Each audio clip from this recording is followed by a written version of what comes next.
একটু চোখ বন্ধ করে রাত্রেবেলা চিন্তা করবেন। মনে করেন আপনার হায়াত 60 বছর। কত বছর?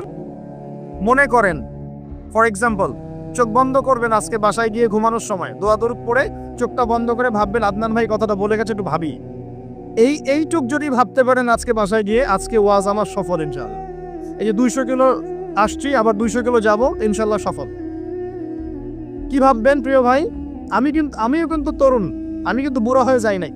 বুড়া হয়ে গেছে এখনো? আচ্ছা, আপনিও তরুণ। তরুণরা একটু ভাবে, চোখ বন্ধ করে ভাববেন যে আল্লাহ পাক আপনাকে সৃষ্টি করেছিলেন আল্লাহর ইবাদত করার জন্য। সূরা জারিয়াত 56 নম্বর আয়াত, ওয়া মা খালাকতুল জিন্না ওয়াল ইনসা ইল্লা লিয়াবুদুন। 1 2 আল্লাহ পাক আপনাকে সৃষ্টি করেছিলেন যাতে করে আল্লাহর দিনটাকে আপনি আল্লাহর জমিনে প্রচার করেন, প্রসার করেন, প্রতিষ্ঠা লাভ করেন। এই দুইটা আপনার কাজ ছিল। এখন আপনার বয়স হয়ে গেছে 30 বা 25, ধরে নেন যে আপনার হায়াত 60 বছর।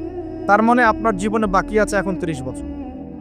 এই যে 30 বছর আপনি নষ্ট করেছেন বা চলে গেছে, চোখ বন্ধ করে চিন্তা করবেন এই 30 বছরে কত ওয়াক্ত নামাজ পড়েছেন, কতদিন রোজা রেখেছেন, এই 30 বছরে 30টা আয়াত আপনি পড়েছেন কিনা, এই 30 বছরে 30টা সূরা আপনি শিখেছেন কিনা, 30 বছরে আপনি 30টা ইসলামিক বই পড়েছেন কিনা, আপনি নবীর 30টা হাদিস পড়েছেন কিনা, 30 দিন জামাতের সাথে নামাজ পড়েছেন কিনা, 30 দিন দিনের দাওয়াত দিয়েছেন কিনা, 30টা দিন দান সদকা করেছেন কিনা।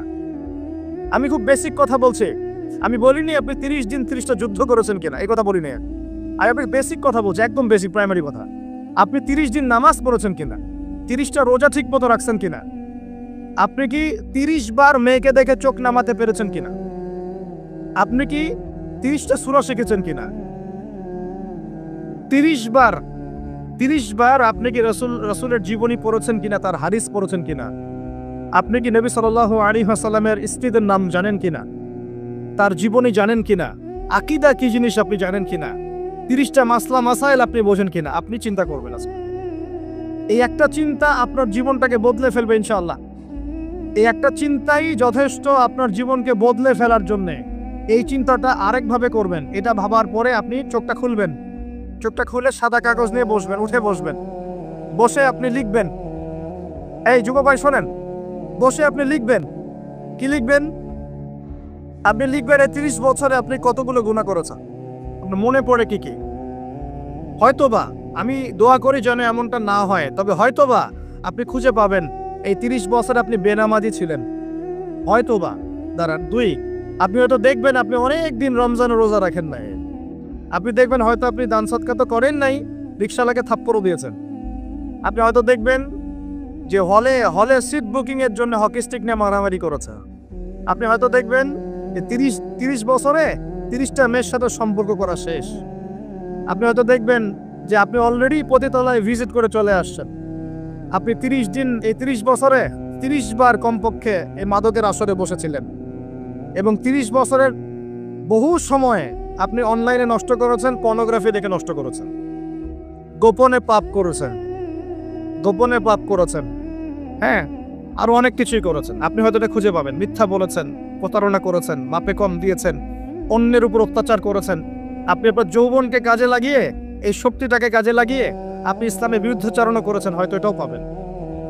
এই একটা চিন্তা যদি করতে পারেন, এখন আপনার সামনে এখন রাস্তা দুটা। আপনার বাকি বয়স আছে এখন 30 বছর। ওয়াল আসরি, সময়ের কসম।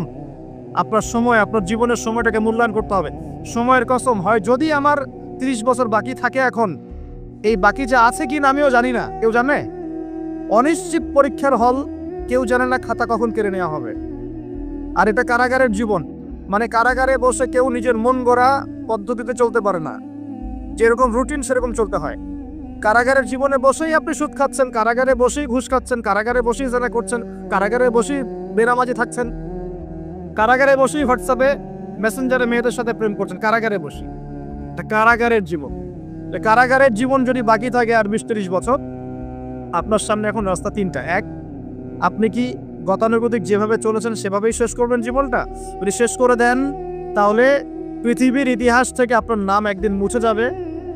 আপনি একাই কবরে শুয়ে থাকবেন, আপনার আত্মা ইল্লিনে না গিয়ে সিজ্জিনে চলে যাবে। পৃথিবীর কোনো মানুষ আপনাকে মনে রাখবে না। আপনি একা একাই আযাব ভোগ করতে থাকবেন, কেউ আপনাকে বাঁচাতে আসবে না। শেষ। এবং এই আযাব একবার শুরু হলে কোনোদিনও শেষ হবে না, কোনোদিনও না। কবরেও, হাসরেও, বারজাখেও এবং আপনার জাহান্নামে। এটা একটা অপশন। 2 নম্বর অপশন, আপনি নিজেকে সংশোধন করলেন, সংশোধন করে গতানুগতিক মুসলিম হলেন। গতানুগতিক মুসলিম কেমন? হ্যাঁ, তওবা করেছি, এখন আমি মাশাআল্লাহ 5 ওয়াক্ত নামাজ টুকটাক পড়ার চেষ্টা করি, আমি মিথ্যা কথা বলি না, আমি হালাল খাওয়ার চেষ্টা করি, হ্যাঁ, আমি পার্ট টাইম কিছু দাওয়াতি কাজ করি এবং আমি আমার পরিবার নিয়ে সুখে শান্তিতে বসবাস করার চেষ্টা করছি। আমি কোনো ঝুঁকির মধ্যে যাই না, ঝুঁকিতে যাই না। মানে আমি সৎ কাজেও আদেশ করি কিন্তু ঝুঁকিতে যাই না, মানে কোনো কিছু এমন কোনো কিছু করি না যাতে আমার উপর কোনো বিপদ আসবে, এটাতে আমি যাই না। গতানুগতিক মুসলিম চলছে। আর একটা হচ্ছে সমাজ পরিবর্তনকারী মুসলিম। এরা কেমন?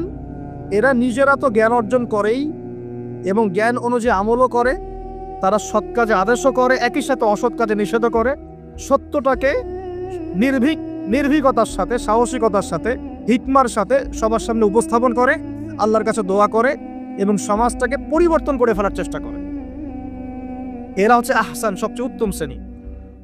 কিভাবে বললাম উত্তম শ্রেণী? নবীজি বলছেন তোমাদের সামনে একটা জামানা আসবে, এটাও শেষ জামানা হাদিস। তোমাদের সামনে একটা জামানা আসবে, জামানা সবরিন, কঠিন সবরের জামানা, ঈমান ধরে রাখা হাতে জ্বলন্ত আগুন ধরে রাখার মতো হবে।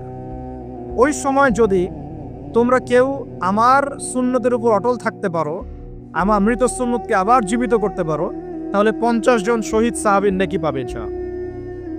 এরা সমাজ পরিবর্তনকারী মানুষ।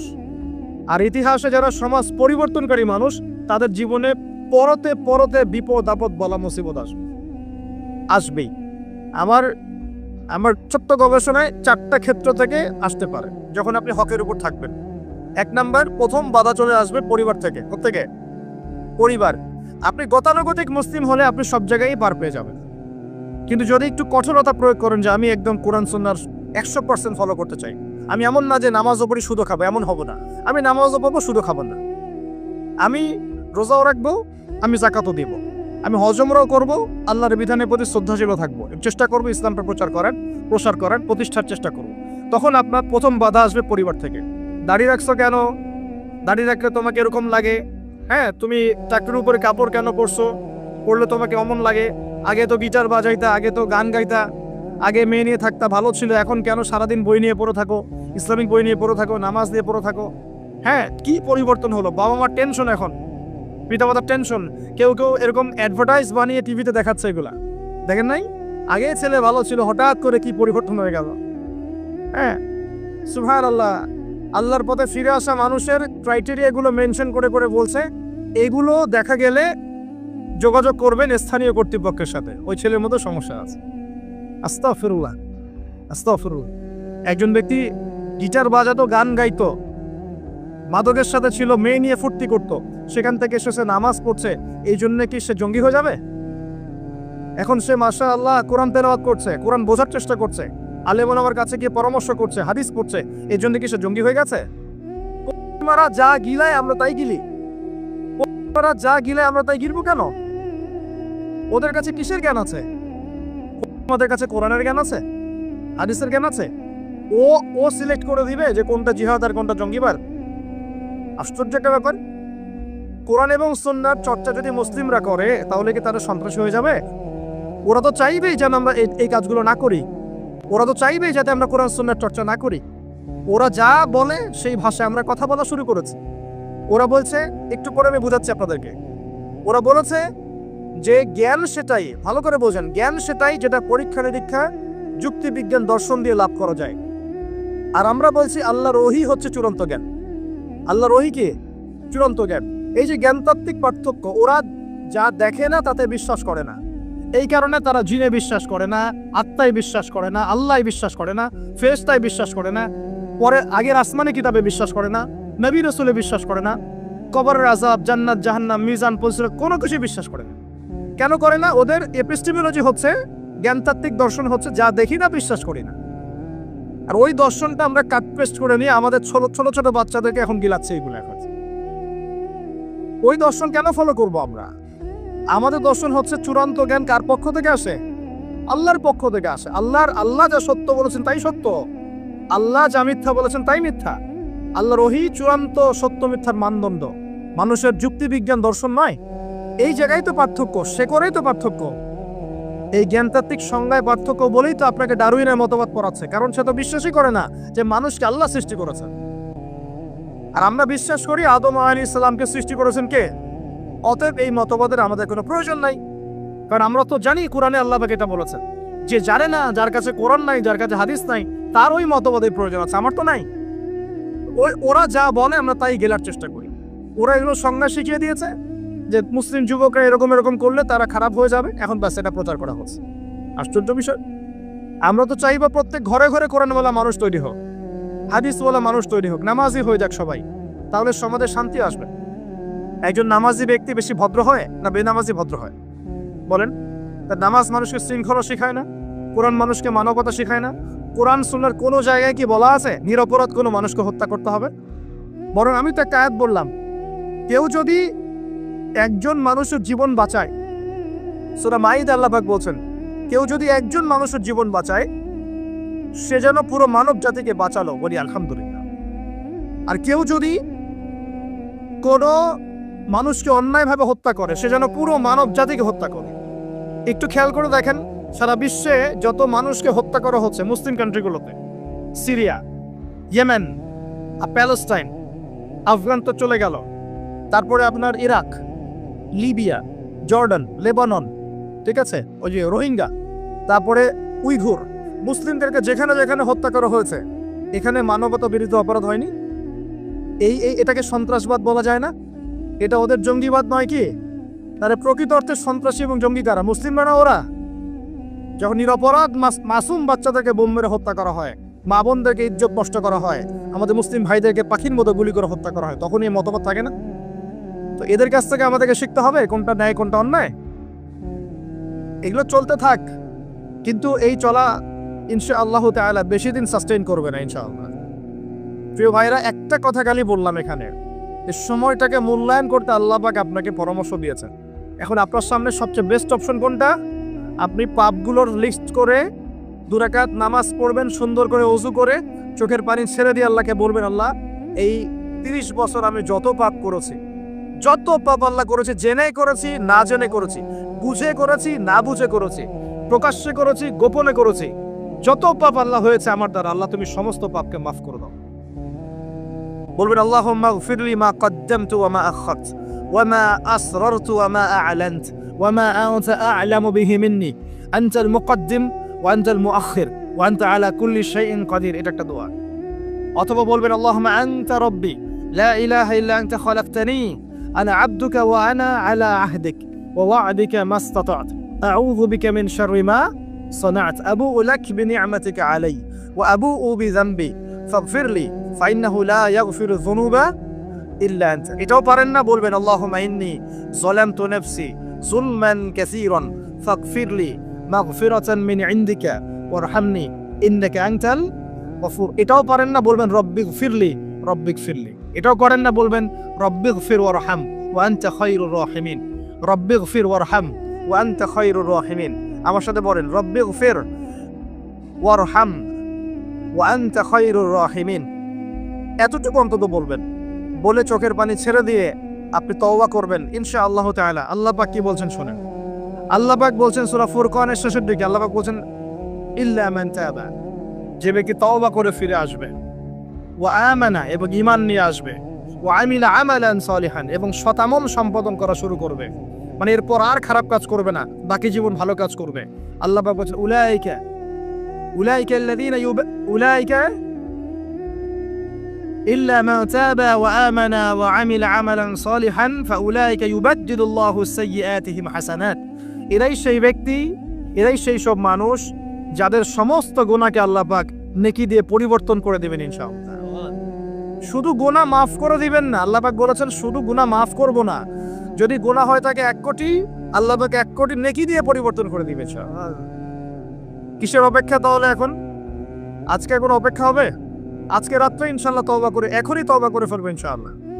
ওয়াজ শুনে বাসায় গিয়ে জায়নামাজে বিছিয়ে 2 রাকাত নামাজ পড়ে খাস তওবা করে, এভারেজ মুসলিম হওয়ার তওবা করব না।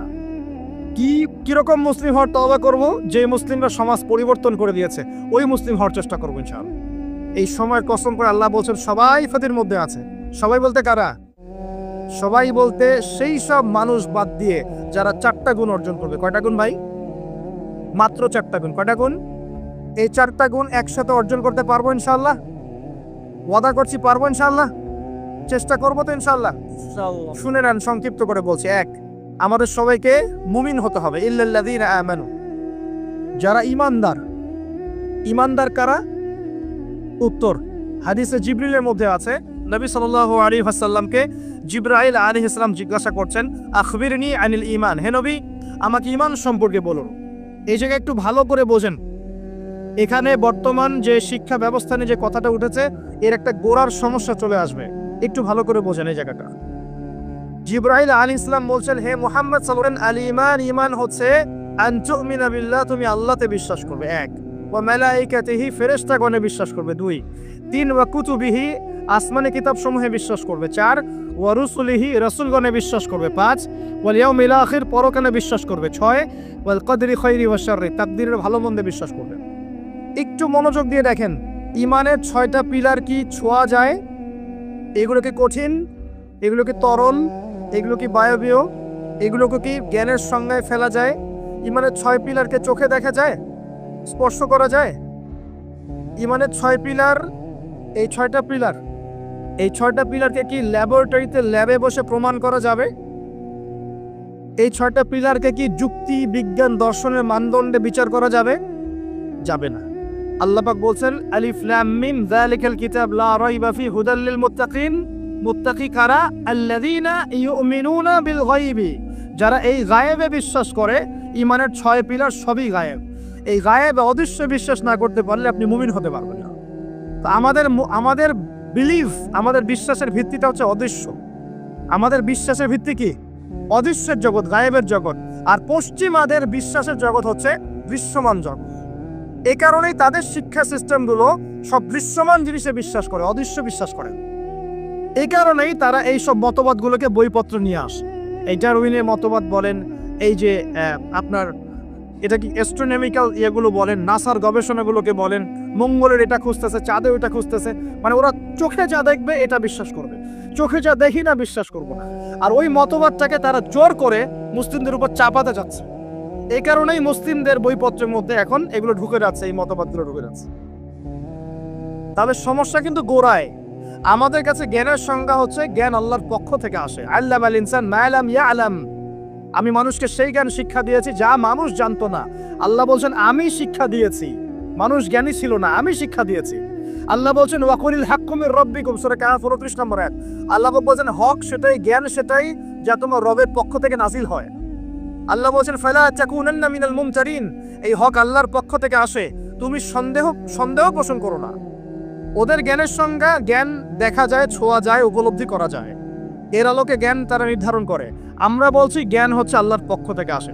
এটাকে আমরা ফিলোসফির ভাষায় বলি এপিস্টেমোলজিক্যাল একটা ডিফারেন্স, মানে জ্ঞানতাত্ত্বিক পার্থক্য। এই কারণেই শিক্ষা ব্যবস্থায় এই দ্বৈনতা দেখা দিচ্ছে। ওদের শিক্ষা ব্যবস্থা এরকম, চোখে যা দেখবে তা বিশ্বাস করবে, চোখে যা দেখবে না বিশ্বাস করবে না। আর আমাদের শিক্ষা ব্যবস্থার ভিত্তি হচ্ছে অদৃশ্য, গায়েবে আমরা বিশ্বাস করি। আল্লাহ গায়েব, দেখি নাই বিশ্বাস করি, ফেরেশতা বিশ্বাস করি, আসমানি কিতাব বিশ্বাস করি, নবী রাসূল বিশ্বাস করি, পরকাল বিশ্বাস করি, আপনার ভাগ্যে বিশ্বাস করি। এগুলো বিশ্বাস না করলে আপনি মুমিন হতে পারবেন না। আর আল্লাহ পাক বলছেন মুমিন না হলে ক্ষতির মধ্যে আছে। সময়ের কসম, প্রথম শর্ত মুমিন হতে হবে, মনে বিশ্বাস করতে হবে, মুখে স্বীকার করতে হবে, কাজেও বাস্তবায়ন করতে হবে। এই পার্থক্যের কারণেই শেকড়ের সমস্যা হয়েছে। এখন ডালপালা নিয়ে আমরা নাড়াচাড়া শুরু করেছি। এইটা কেন, ইতিহাস কেন বিকৃত হচ্ছে, কেন ডারউইনের মতবাদ, কেন এই কেন সেই, এর শেকড়টা হচ্ছে এখানে। এখানে জ্ঞানতাত্ত্বিক পার্থক্য আছে। তো ওরা জ্ঞানের সংজ্ঞা যা বোঝে, আমাদের সংজ্ঞা তা নয়। আর ওদের বুঝটাকে জোর করে চাপিয়ে দেওয়া হচ্ছে আমাদের উপরে। দেখছো এখন সলিউশন কি? সলিউশন হচ্ছে আপনাকে বিকল্প সিলেবাস চিন্তা করতে হবে। এমন সিলেবাস যেখানে জেনারেল এবং ইসলামিক শিক্ষার সমন্বয় থাকবে এবং সেগুলোকে পড়ানোর মতো মুত্তাকি টিচারও থাকতে হবে। এরকম ইনস্টিটিউশন থাকতে হবে, বা যেগুলো আছে সেগুলোর মধ্যে নতুনত্ব সিলেবাসে নতুনত্ব এনে, সংস্কার এনে ইনপুট করতে হবে। অথবা উপরের লেভেল থেকে কোনো উদ্যোগ গ্রহণ করলে ইনশাল্লাহ সমস্যা সলভ হয়ে যাবে। আর আমরা আশা করি আমাদের ঊর্ধ্বতন কর্তৃপক্ষ যারা আছেন তারা জোর করে আমাদেরকে এগুলো চাপিয়ে দিবেন না ইনশাআল্লাহ। আমরা আশা করি তারা এগুলোর ব্যাপারে সচেতন হবেন এবং এই অনইসলামিক শিক্ষাগুলোকে আমাদের সোনামণিদের বই থেকে দূর করবেন ইনশাআল্লাহ তাআলা। বিশ্বাস করেন, একটা বছর সময় লাগবে না, 1 বছর লাগবে না ইনশাআল্লাহ। 1 বছরের মধ্যে পুরো শিক্ষা সিস্টেমকে ঢেলে সাজানো সম্ভব। প্রত্যেক প্লে গ্রুপ থেকে শুরু করে মাস্টার্স পর্যন্ত প্রত্যেক সেকশনে জেনারেল শিক্ষার সাথে ইসলামিক শিক্ষাকে সমন্বয় করা সম্ভব। 1 বছর লাগবে না ইনশাআল্লাহ তাআলা। এই সদ উদ্যোগ যদি কেউ নিতে পারে, আমি দোয়া করি আল্লাহ পাক তৌফিক দান করুন, পুরো জাতির জন্য কল্যাণকর হবে ইনশাআল্লাহ। আমার ছেলে ডক্টর হবে, হাফেজে কোরআনও হবে ইনশাআল্লাহ, কি সমস্যা হতে পারবে না? আমার ছেলে পলিটিশিয়ান হবে, সমাজকে নেতৃত্ব দিবে, সে আলেমও হবে ইনশাআল্লাহ, কি সমস্যা? একজন ইমাম সাহেব, মুফতি সাহেব, তিনি অর্থনীতির জ্ঞান রাখবেন, কি সমস্যা? কোনো সমস্যা?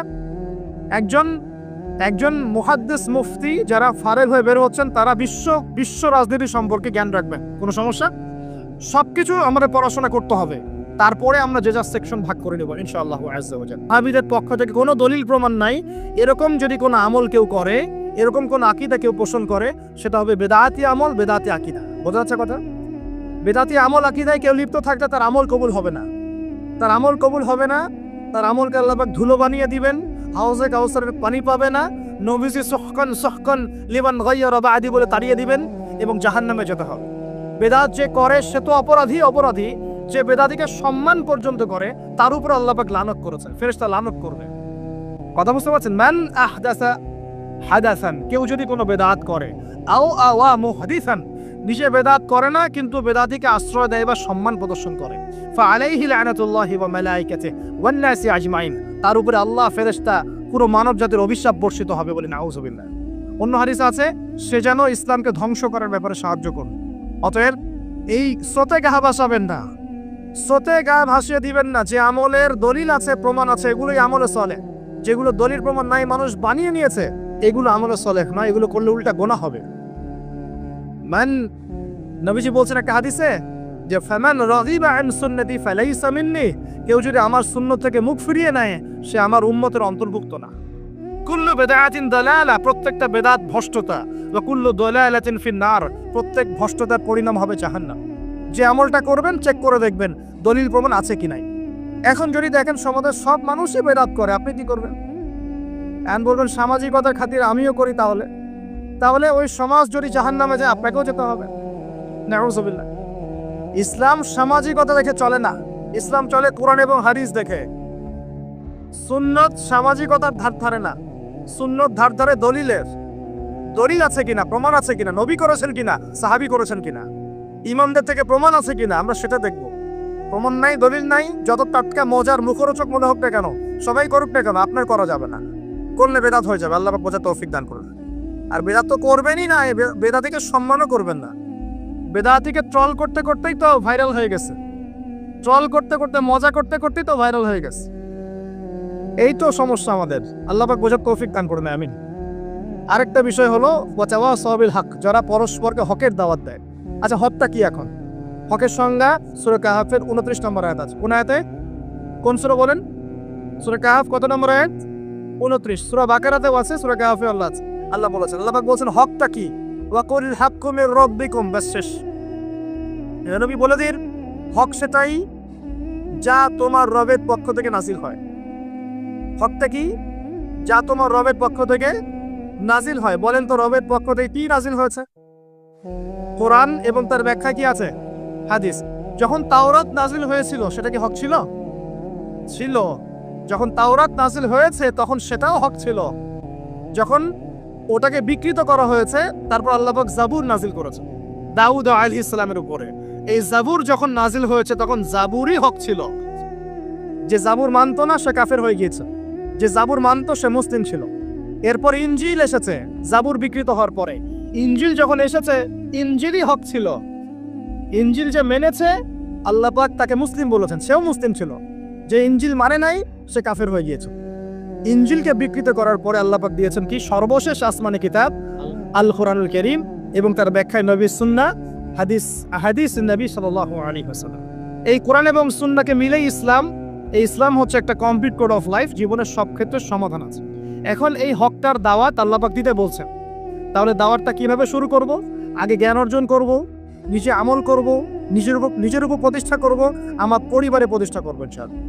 আমার নিকটস্থ আত্মীয়দেরকে দাওয়াত দিব, আমার বন্ধু মহলে দাওয়াত দিব, আমার বান্ধবীদেরকে, আপনার বান্ধবীদেরকে দাওয়াত দিবেন। আপনার বান্ধবী মানে মেয়েদেরকে বলছি আর কি, আপনাকে বলছেন না, বোনদেরকে বলছে। আপনারা আপনাদের বান্ধবীদেরকে দাওয়াত দিবেন, আপনারা বন্ধুদেরকে দাওয়াত দিবেন। এই যুগে সবাইকে কমপক্ষে পার্ট টাইম দায়ী হতে হবে, সবাইকে কমপক্ষে পার্ট টাইম দায়ী সবাইকে হতে হবে। আপনি নামাজ পড়ছেন, নামাজের দাওয়াত দেন। আপনি দান সৎকার করেন, দান সৎকার দাওয়াত দেন। আপনি সুদ খাচ্ছেন না, আপনি দাওয়াত দেন ভাই সুদ খায়েন না। যেগুলো স্পষ্ট সেগুলোর দাওয়াত আপনি দিবেন। ইখতিলাফি মাসআলাগুলোকে নিয়ে ব্যস্ত হবেন না। ইখতিলাফি মাসআলাগুলোকে নিয়ে ব্যস্ত হলে উম্মাহ বিভক্ত হয়, ফাটল সৃষ্টি হয়। আল্লাহ পাক আমাদের সবাইকে হকের দাওয়াত দেওয়ার তৌফিক দান করুন। এরপরে যদি আল্লাহ পাক আরো বড় ক্ষমতা দেন, তখন আরো বড় পরিসরে আমরা দাওয়াতি কাজ করবো ইনশাআল্লাহ তাআলা। শুরুটা হবে ব্যক্তি জীবন থেকে। আল্লাহ পাক আমাদের সবাইকে ব্যক্তি জীবন পরিবর্তন করার তৌফিক দান করুন, আমাদের পারিবারিক জীবন পরিবর্তন করার তৌফিক দান করুন, আমাদের সমাজকে পরিবর্তন করার তৌফিক দান করুন, আমাদের রাষ্ট্র নেতাদেরকে আল্লাহ পাক হেদায়েত দান করুন। আমরা দোয়া করি। সবশেষ কথা, ওয়াতাওয়াসাউ বিস-সাবর, যারা সবরের উপর থাকবে এরা ক্ষতিমুক্ত থাকবে। হকের সাথে সবরের কথা কেন? এর জন্য একজন নবীর কথা বলাই যথেষ্ট। তারপরে আমি কয়েকজনের কথা বলছি। নূহ আলাইহিস সালাম, নাম শুনেছেন? নাম শুনেছেন? কত বছর দাওয়াত দিয়েছেন? কত বছর? 950 বছর। কত বছর? 950 বছর তিনি দাওয়াত দিয়েছেন মানুষকে। তাও আল্লাহ তার ভাষায় বলছেন সূরা নূহের মধ্যে, তিনি বলছেন ইন্নী দাআউতু কওমি লাইলা ওয়ান নাহার। তিনি বলছেন নূহ আলাইহিস সালাম, হে আল্লাহ, আমি দিন রাত মানুষকে দাওয়াত দিয়েছি। দিন রাত, দিন আমি যে 1 ঘন্টা 1.5 ঘন্টা ওয়াজ করলাম এমন না, দিন রাত মানুষকে দাওয়াত দিয়েছি আমি। ওয়ালাম ইয়াজিদহুম দুআই ইল্লা ফিরারা, আমার দাওয়াত শুনে মানুষ খালি পালিয়ে গেছে। মানুষ আমাকে পাগল বলেছে। মরুভূমির মধ্যে জাহাজ বানাচ্ছ, মানুষ পাগল বলেছে, কটাক্ষ করেছে, গালি দিয়েছে, হত্যার চেষ্টা করেছে। আল্লাহ, আমি দিন রাত মানুষকে দাওয়াত দিয়েছি। শেষমেশ তিনি এতটাই দুঃখে ভরাক্রান্ত মন নিয়ে দোয়া করছে, তিনি বলছেন, ইয়া রব্বি লা তাযার আলাল আরদি মিনাল কাফিরিনা দাইয়ারা। আল্লাহ, 950 বছর দাওয়াত দিয়েছি, এই কয়টা মানুষ ইসলাম কবুল করেছে। আল্লাহ, তুমি এই পৃথিবীতে কোনো কাফেরকে আর বাকি রেখো না, আযাব দিয়ে ধ্বংস করে দাও। তিনি বলছেন, রব্বি আন্নী মাগলুবুন ফান্তাসির, সূরা কমারের মধ্যে আছে। তিনি বলছেন, আল্লাহ, আমি পরাজিত হয়ে গেছি, আমাকে সাহায্য করো, আমি আর পারছি না। কোন পর্যায়ে গেলে একটা মানুষ এই কথা বলতে পারে? আমরা তো 2 দিন 4 দিন দাওয়াতে কাজ করে হাফসায় যাই। এক ভাইকে নামাজের দাওয়াত দিয়েছে, 3 দিন নামাজ পড়ে না, বলছে তোর দ্বারা হবে না। আশা শেষ করে ফেলি, আশা পোষণ করি না। হ্যাঁ, পরিবারে স্ত্রী কথা শোনে না, 1 বছর সবর করেছি, তালাক দাও চলবে না, এরকম মনে করি আমরা। ঠিক আছে, সন্তানকে দাওয়াত দিই, কথা শোনে না, সন্তানকে আমরা ত্যায্য পুত্র করে ফেলছি। অনেক অধৈর্য আমরা, মুসলিমরা খুব আবেগী হয়ে গেছে এখন, আমরা আর অধৈর্য হয়ে গেছে। সবর করতে হবে। আমাদের নবীজি 23 বছর লেগেছে। কত বছর? 23 বছরে আল্লাহর নবীকে মানুষ হত্যার চেষ্টা করেছে 16 বার, গালি দিয়েছে 15টা। যে মানুষটাকে সবাই বলতো আল আমিন আস সাদিক, সেই মানুষকে মানুষ বলা শুরু করেছে কাযযাব, সাহির, জাদুকর, এই মিথ্যাবাদী, হ্যাঁ, ঐক্য বিনষ্টকারী ইত্যাদি। তাকে দেশ থেকে বের করে দিয়েছে, তায়েফবাসী রক্তাক্ত করেছে, কত নির্যাতন করেছে। উটের নারী ভুঁড়ি চাপিয়ে দিয়েছে সেজদারত অবস্থায়, গলায় চাদর দিয়ে ফাঁস দিয়েছে আমাদের নবীকে। উহুদের মাঠে আঘাত করেছে মাথার মধ্যে। কই নবী সাল্লাল্লাহু আলাইহি ওয়াসাল্লাম তো অধৈর্য হন নাই, ছেড়ে দেন নাই, ময়দান ত্যাগ করেন নাই?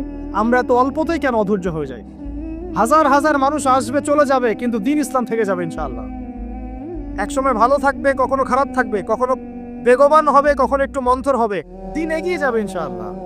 একজন আসবে, হয়তো তাকে মেরে ফেলা হবে, আরেকজন আসবে ইনশাআল্লাহ। একজন আসবে, তাকে সরিয়ে দেওয়া হবে, আরেকজন আসবে ইনশাআল্লাহ। 100 আলেম আছেন, 100 আলেমের মউত হবে, আরো 100 আলেম আসবে ইনশাআল্লাহ। দিন থেমে যাবে না কখনো ইনশাআল্লাহ, এগিয়ে যাবে। একটা পয়েন্ট দেখেন, নূহ আলাইহিস সালামের বাড়িতেও শান্তি ছিল না। কিরকম? কমপক্ষে আমাদের নবী সাল্লাল্লাহু আলাইহি ওয়াসাল্লামের জীবনে বাইরের মানুষ তাকে কষ্ট দিচ্ছে, ঘরের মধ্যে খাদিজা রাদিয়াল্লাহু আনহা আছেন এবং তিনি তার মতাদর্শের মানুষ। বাসায় গিয়ে তিনি খাদিজা রাদিয়াল্লাহু আনহার সাথে সুখ পাচ্ছেন, শান্তি পাচ্ছেন, কারণ স্ত্রী তার পক্ষে আছে। স্ত্রী তার পক্ষে আছেন, তাকে সাপোর্ট দিচ্ছেন, তাকে টাকা পয়সা দিচ্ছেন, অর্থ সম্পদ ব্যয় করছেন, তাকে পিছন থেকে একটা মমতা, ভালোবাসা দিচ্ছেন না? আর বেচারা নূহ আলাইহিস সালামের ঘরে স্ত্রীও তার কথা শুনছেন না। এটা কি জানেন? তার স্ত্রী পর্যন্ত ঈমান নিয়ে আসছে না। তিনি বাসাতেও গিয়েও বাইরের পরিবেশ ফেস করছেন। যাদের বাড়িতে দাজ্জাল স্ত্রী আছে তারা জানে আমার কথার মানে কথা কি বুঝতে পারছেন?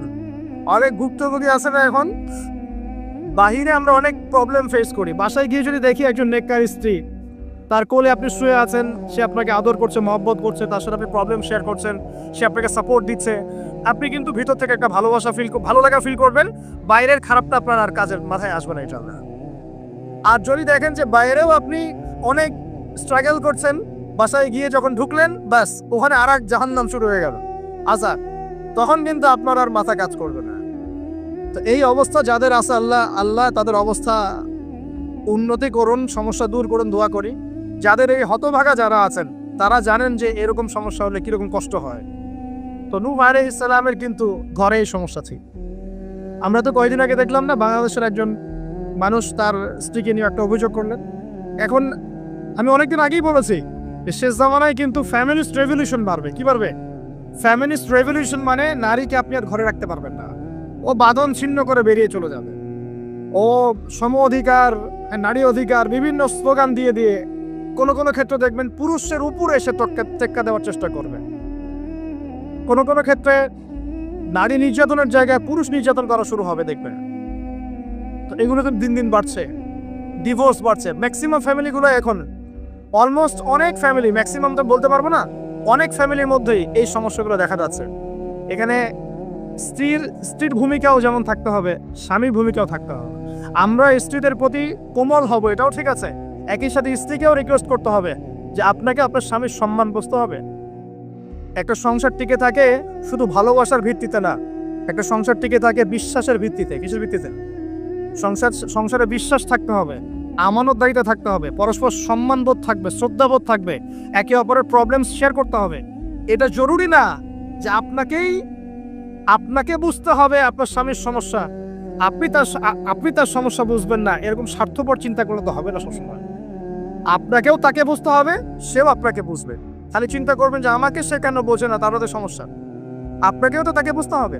উভয়কে উভয়ের জায়গায় ছাড় দেওয়ার মানসিকতা না রাখলে সংসারগুলো টিকবে না। আজকে এখন সংসারগুলো ভেঙে যাচ্ছে। প্রিয় ভাইরা, একটা পয়েন্ট থেকে এখানে চলে আসছি যে নূহ আলাইহিস সালামের সংসারে কিন্তু এই সমস্যাটা ছিল। তার স্ত্রী কিন্তু ঈমান নিয়ে আসে নাই, এবং সূরা তাহরিমের মধ্যে আল্লাহ পাক বলেছেন যে জাহান্নামীদের সাথে নূহ আলাইহিস সালামের স্ত্রী এবং লূত আলাইহিস সালামের স্ত্রীও জাহান্নামে যাবে না। পক্ষান্তরে ফেরাউনের ঘরে ছিল আসিয়া, মনে আছে? এরকম ফেরাউনের মতো স্বামী যে ঘরে আছে সে ঘরেও কিন্তু নারী জান্নাতি হতে পারে, যার দৃষ্টান্ত হচ্ছে আসিয়া। অতএব স্বামী খারাপ হলে আপনাকে খারাপ হয়ে যেতে হবে এটাও না। ফেরাউনের ঘরে থেকেও আসিয়া আলাইহিস সালাম, আল্লাহ তাকে শান্তিতে রাখুন, জান্নাতে আল্লাহ পাক তাকে ঘর সৃষ্টি করে দিয়েছেন, নির্মাণ করে দিয়েছেন। নবী সাল্লাল্লাহু আলাইহি ওয়াসাল্লাম তার ঘরের ঘ্রাণ পেয়েছিলেন মেরাজের রাতে, মনে আছে? তো পরিবেশ পরিস্থিতি যেমনই হোক না কেন, পরিবারে ইসলাম ধরে রাখতে হবে। আল্লাহ পাক সবাইকে তৌফিক এনায়েত করুন বলে